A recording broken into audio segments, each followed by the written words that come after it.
ഞങ്ങളുടെ ചാനലിലേക്ക് സ്വാഗതം. നിങ്ങൾ ആദ്യമായാണ് എത്തുന്നതെങ്കിൽ ദയവായി സബ്സ്ക്രൈബ് ചെയ്യുക. സിനിമയുടെ അവലോകനം ഓവർവ്യൂ. ഈ ചിത്രം ഒരു ഹീസ്റ്റ് ആക്ഷൻ ത്രില്ലറാണ്. രാജീവൻ പൃഥ്വിരാജ് എന്ന സാധാരണ സർക്കാർ ഉദ്യോഗസ്ഥന്റെ ജീവിതത്തിൽ നടക്കുന്ന സംഭവങ്ങളാണ് ഇതിന്റെ പ്രമേയം. ഒരു വലിയ ബാങ്ക് കൊള്ളയുടെ പേരിൽ തെറ്റായി പ്രതിക്കൂട്ടിലാക്കപ്പെടുന്നതോടെ അയാളുടെ ജീവിതം പാടെ മാറിമറിയുന്നു.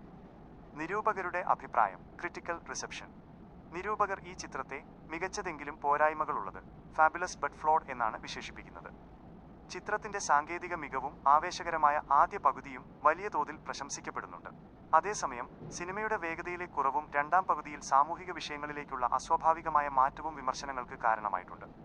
പ്രധാന കാര്യങ്ങൾ. കീ ടേക്ക്അവേസ്. മേന്മകൾ: മികച്ച ആക്ഷൻ രംഗങ്ങൾ, അഭിനേതാക്കളുടെ കരുത്തുറ്റ പ്രകടനം, മാധ്യമ വിചാരണകളെയും പൊതുബോധത്തെയും കുറിച്ചുള്ള കൗതുകകരമായ പ്രമേയം.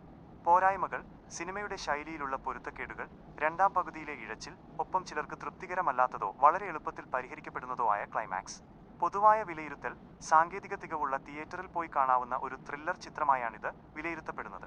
എങ്കിലും മികച്ച ആദ്യ പകുതി നൽകിയ വലിയ പ്രതീക്ഷകളോട് പൂർണ്ണമായും നീതി പുലർത്താൻ ചിത്രത്തിന് കഴിഞ്ഞിട്ടുണ്ടോ എന്നത് സംശയമാണ്.